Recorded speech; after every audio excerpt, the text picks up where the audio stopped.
actually have a question.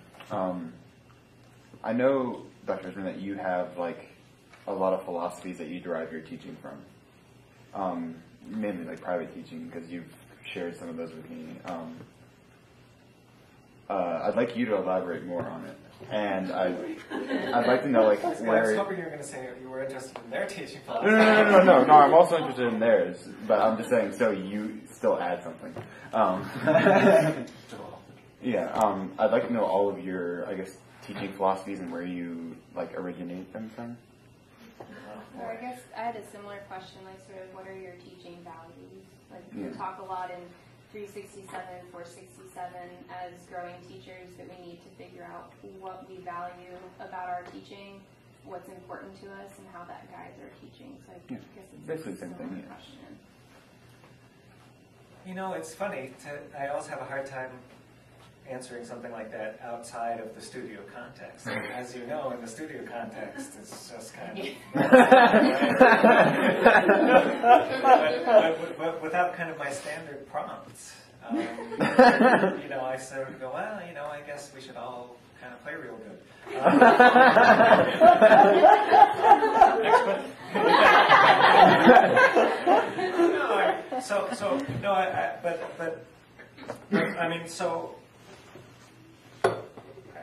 Maybe we can kind of find a way to tag team on this a little bit. Obviously, each of our, there'll be overlap and some sort of different places we come from as well, as far as these things go. But what, you know, one of my sort of principles that is informed very much by my background, I grew up in the shadow of a prodigy.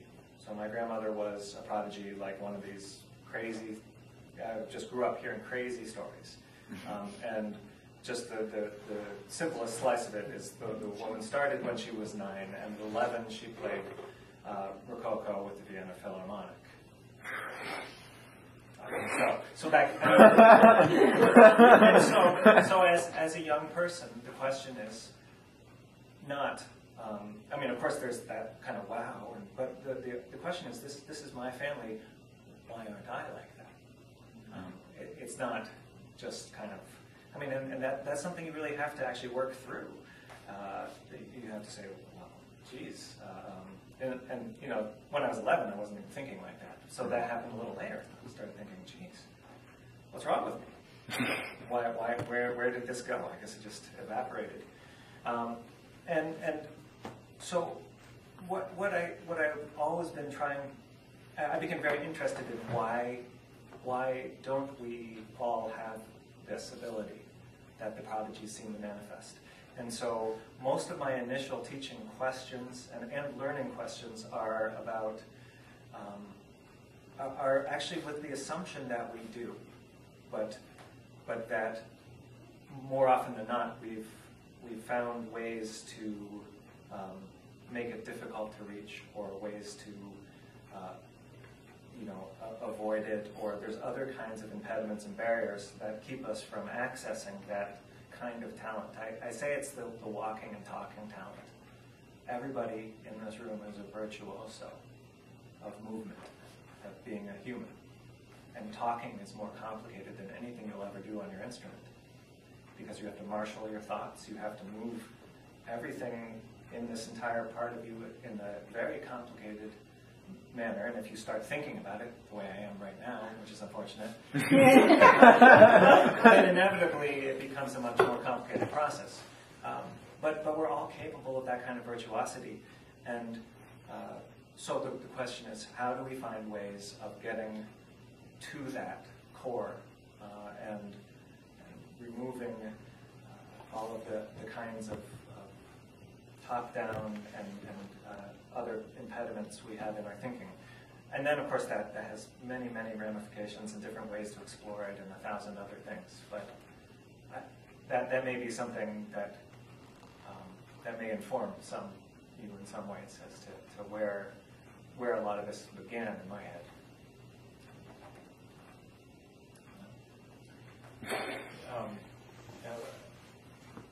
I guess I'll approach it from just perhaps a very obvious way, is that you know, I think a teacher has to recognize that, has to learn to recognize what the needs of each individual student. Speaking of, you know, studio instruction, which I suppose that's what we're best equipped to talk about. But, you know, just I think we all, each of us develops, you know, kind of our, the certain angles that we're most comfortable approaching the students we teach. I mean, there's certain things that we value and really want to impart and make sure folks, you know, are equipped to deal with.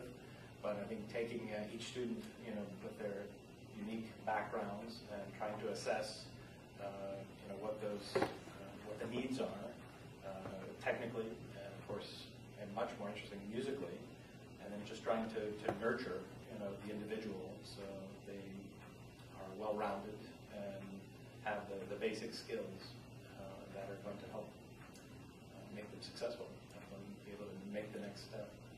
But I think maybe at the core of that is just, you know, no matter how much, you know, you don't want a student to play like you, because one, that's so many wrong things about that. But to, you know, help the musician that they can be, you know, to really, you know, say something, communicate something meaningful through their voice, their instrument. So. Let me answer this through sort of a side door, which is, let me kind of tell you what I think I have the most memorable thing from all of my teachers, because I think those are aspects that I try to hang on to, aspects of teaching that I try to hang on to and hope to carry on.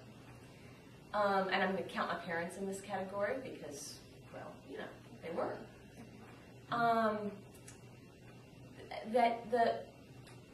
One of the questions that I get asked a lot, especially from either parents of young students or young students, is, you know, did your parents make you practice? And okay, occasionally, yes, absolutely. They swear there was never a big fight. But my parents set a great example and somehow managed to teach me that it didn't matter, it made it very clear that it didn't really matter what I did as long as I threw my whole self at it. As long as I really invested myself in it. They didn't, you know, they didn't need me to be this or this, or I didn't have to be a violinist and have to practice 5 hours a day. If you don't want to be a violinist, that's fine. Go do something else, but go really do something else. And that was always a very, very clear message.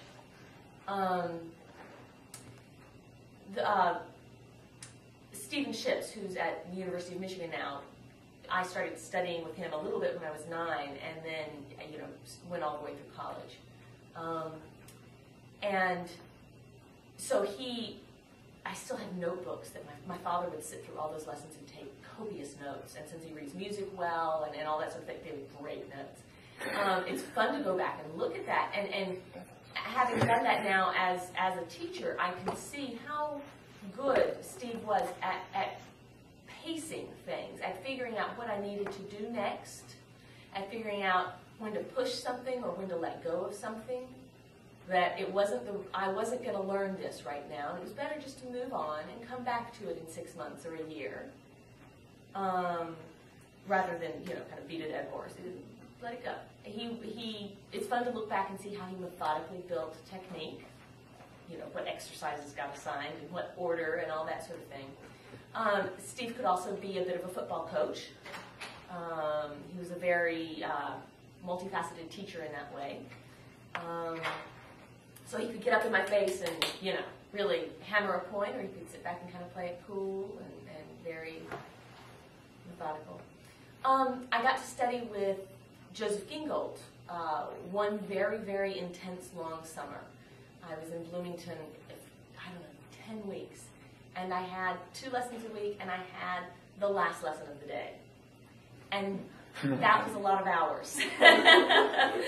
My lessons were often 2 or 3 hours long. And, you know, that I can't begin to describe how special that was. He was very old at that point. I was 17. I had been sent with a lot of repertoire ready for him, stuff that was particularly meaningful to study with him. Some Isaiah sonatas, Beethoven concerto, stuff like that. And to get to study that repertoire with him was so special, in part because he clearly felt it so deeply. I mean, I think, being in the room with him and just kind of watching him tear up talking about a passage or talking about this melody or demonstrating it. And he was a very old man. His violin playing was not what it had once been, but it still got across this incredible beauty and just how special the music was to him, how moved he was by it. And then in grad school, working with Zuckerman and Kopek, I think they really tried to teach us all to not need a teacher anymore. By kind of taking us back to basics and making us think about every little thing we did. And that was so frustrating. I probably was one of the least frustrated people in the studio, which, because I had not gone to them hoping that it would give me a career, and I think initially a lot of people have. And so, having to do Collé for like 3 weeks, just basically all Collé for about 3 weeks, and then the A major scale for another 6, and then, I walked into my audition for Zuckerman, and I had just done the first round of the Nürnberg competitions. I had 2 concertos and 2 recital programs memorized, ready to go, boom. And he heard the first page of the Bartok concerto, and he said, fine, you're in. G major scale, 3 octaves.